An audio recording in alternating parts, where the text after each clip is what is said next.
નમસ્કાર વિદ્યાર્થી મિત્રો, મારી યુટ્યુબ ચેનલ સંજય પટેલમાં આપ સૌનું હાર્દિક સ્વાગત છે. મિત્રો, આજના વિડીયોની અંદર આપણે ધોરણ 6 વિષય છે અંગ્રેજી, જેનું યુનિટ 8મું, જેનું નામ છે આઈ એમ કેપેબલ, તેના ભાગ 3ની અંદર આજે આપણે રાઇટિંગ અને લેંગ્વેજ ફંક્શનની જે એક્ટિવિટીઓ આપેલી છે તેના વિશે શીખવાના છીએ. વિદ્યાર્થી મિત્રો, જો તમે મારી ચેનલમાં નવા હોય તો મારી ચેનલને જરૂરથી સબસ્ક્રાઈબ કરો. વિડીયો સારો લાગે તો લાઈક કરો, શેર કરો અને બેલ નોટિફિકેશન ઓન કરો, જેથી મારા આગળના નવા વિડીયો પણ આપને મળતા રહે. તેમજ વિદ્યાર્થી મિત્રો, આ પાઠની પીડીએફ જોવા પ્લે સ્ટોરમાંથી અમારી એપ્લિકેશન ડાઉનલોડ કરો. તો ચાલો મિત્રો શરૂ કરીએ પાઠ 6 ભાગ 3. Read the story of Ritika again and give it another suitable title. You can choose from the given option or create your own. એટલે કે રીતિકાની વાર્તા છે તે વાંચી અને તેને યોગ્ય શીર્ષક આપવાનું છે. અહીં આપણને કેટલાક ટાઇટલ આપેલા છે, તમે તેમાંથી પણ પસંદ કરી શકો અથવા તો તમારું ટાઇટલ જાતે બનાવી શકો. તો Ritika, a helping hands to the helpless. બીજું ટાઇટલ છે લવિંગ રીતિકા, કેરિંગ રીતિકા. ત્રીજું title Ritika, the girl that cares. ત્યાર પછી ચોથું ટાઇટલ આપણે આવું આપી શકીએ કે Ritika, the hope for everyone. વિદ્યાર્થી મિત્રો, આ પાઠની પીડીએફ જોવા માટે તમે પ્લે સ્ટોરમાંથી અમારી એપ્લિકેશન વિશ્વગુરુ STD 1-12 ગુજરાતી ડાઉનલોડ કરી તમારા મોબાઈલમાં ઇન્સ્ટોલ કરો. જે તમે શરૂ કરશો તો તમને આ પ્રકારે જોવા મળશે, જેમાં બધા ધોરણની અંદર ધોરણ બતાવશે, ધોરણ પસંદ કરશો એટલે વિષય બતાવશે, વિષય પસંદ કરશો એટલે પાઠનું નામ બતાવશે. જેમાં તમે વિડીયો ઉપર ક્લિક કરશો તો તમને વિડીયો જોવા મળશે અને PDF ઉપર ક્લિક કરશો તો તમને PDF જોવા મળશે. તો આશા રાખું છું અમારી એપ્લિકેશન આપ સૌને ગમશે.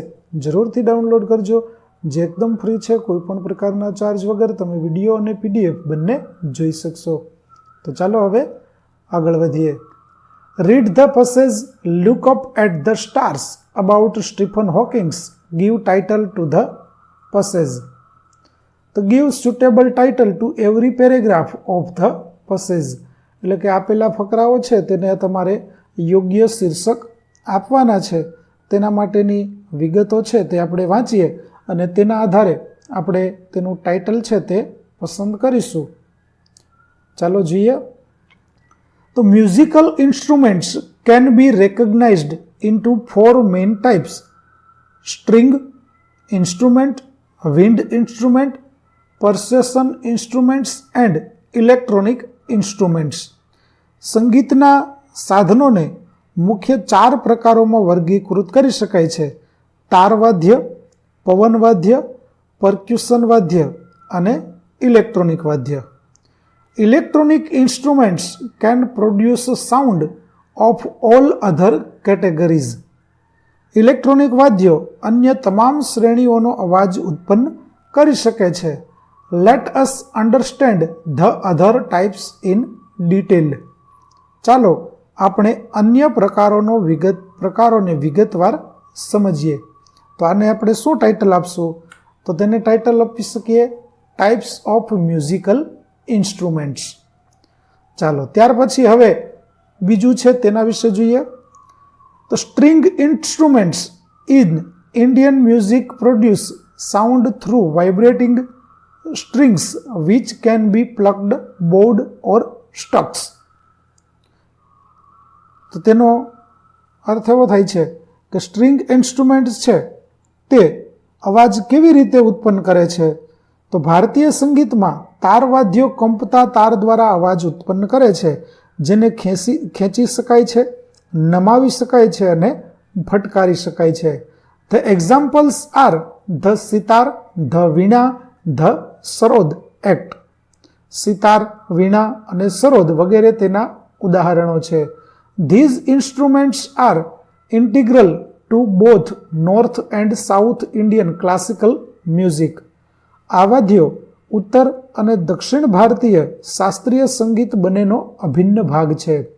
The pitch is determined by the length, tension and thickness of the string. તારનો અવાજ લંબાઈ, તાણ અને જાડાઈ દ્વારા નક્કી થાય છે. તો આ ફકરાને આપણે શું શીર્ષક આપીશું? તો આને શીર્ષક આપીશું આપણે સ્ટ્રિંગ ઇન્સ્ટ્રુમેન્ટ્સ, એટલે કે તાર વાદ્ય. ત્યાર પછીનું છે આગળનો ફકરો, તેના વિશે જોઈએ, જેમાં wind instrument create sound when air is blow into them, એટલે કે પવન વાદ્યોમાં હવા ફૂંકાય ત્યારે અવાજ ઉત્પન્ન થાય છે. Some well known Indian wind instruments are the bansuri, the shehnai એક્ટ. કેટલાક જાણીતા ભારતીય પવન વાદ્યોમાં બાંસુરી અને શહેનાઈ વગેરેનો સમાવેશ થાય છે. Some wind instruments are made of wood while the others are made of brass. કેટલાક પવન વાદ્યો લાકડાના બનેલા હોય છે, જ્યારે અન્ય પિત્તળના બનેલા હોય છે. The pitch is controlled by the length of the air column inside the instrument. વાદ્યની અંદરના હવાના સ્તરની લંબાઈ દ્વારા અવાજનું નિયંત્રણ થાય છે. તો આ ફકરાને આપણે ટાઇટલ આપીશું વિન્ડ ઇન્સ્ટ્રુમેન્ટ્સ, એટલે કે પવન વાદ્યો. ત્યાર પછીનું ચોથું, percussion instruments are used to keep rhythm in music. સંગીતમાં લય જાળવવા માટે પર્ક્યુશન વાદ્યોનો ઉપયોગ થાય છે. They produce sound when struck. જ્યારે વાગે છે ત્યારે તે અવાજ ઉત્પન્ન કરે છે. This includes the tabla, the mridang, the dholak એક્ટ. આમાં તબલા, મૃદંગ, ઢોલક વગેરેનો સમાવેશ થાય છે. These instruments play a crucial role in rhythm section of various music style, providing the backbone of the bit and adding texture and dynamic to the music. આ વાદ્યો વિવિધ સંગીત શૈલીઓના લય વિભાગોમાં મહત્વપૂર્ણ ભૂમિકા ભજવે છે, જે બીટનો આધાર પૂરો પાડે છે અને સંગીતમાં રચના અને ગતિશીલતા ઉમેરે છે. તો આને આપણે શું ટાઇટલ આપશું? તો તે થશે પર્સ્ક્યુશન ઇન્સ્ટ્રુમેન્ટ્સ. ત્યાર પછી હવે લેંગ્વેજ ફંક્શનની જે એક્ટિવિટીઓ આપેલી છે તેના આધારે જોઈએ તો study the detail and complete the table. Is Radha typing an email? તો no, she is not. બીજું ચિત્ર જોઈ અને આપણે યસ નો લખીશું. Is Neha preparing food? તો yes, she is. Are the students doing homework? તો yes, they are. બીજું, is John playing hockey? તો no, he is not. ત્યાર પછી, is Muskan buying vegetables? તો no, she is not. પછીનું, is Ali driving a red car? તો yes, he is. ત્યાર પછીનું, are the children playing? તો yes, they are. Is Mohan watching TV? તો no, he is not. ત્યાર પછી read the dialogue, make pairs and enact it. સંવાદ વાંચો અને ભજવો. Anant, hi Muskan, how are you? Are you going to the library? Muskan, yes, I am going to the library. Do you want to join me? Anant, yes, I want to join you, but will we return before 7 PM? Muskan, of course, we will return before 7 PM. Let's go. Anant, okay, they are walking. Did you read today's newspaper? Mustaq, no, I did not read it. Let's go and read it there. ત્યાર પછી study the picture and answer the question. પેલું, is he sitting on a sofa? તો yes, he is sitting on a sofa. બીજું, is she reading a book? તો yes, she is reading a book. ત્રીજું, are the passengers travelling by a train? તો no, they are not, they are travelling by bus. ચોથું, is she a nurse? તો no, she is not, she is a teacher. પાંચમું, are they doing exercise on the ground? તો no, they are not, they are playing in the classroom. ત્યાર પછી read, enact and complete the table. Riya, dad, who will come to my birthday party? Mister Rana, our family and friends. What do you want for the party? Riya, I want balloons and games.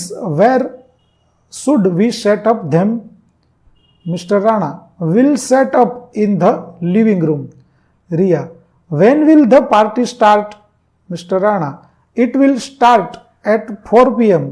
How many balloons do you want? Riya, I want 25 balloons. ચાલો હવે તેના આધારે આપણે questions અને answer જોઈએ. તો who will come to the Riyaz birthday party? તો જવાબ આવશે Riyaz family and her friends. બીજો પ્રશ્ન, what do you want for the party? તો I want balloons and games. ત્રીજો પ્રશ્ન, where should we set up them? તો will set up them in the living room. ચોથો પ્રશ્ન, when will the party start? તો it will start at 4 p.m. પાંચમો, how many balloons do you want? તો I want 25 balloons.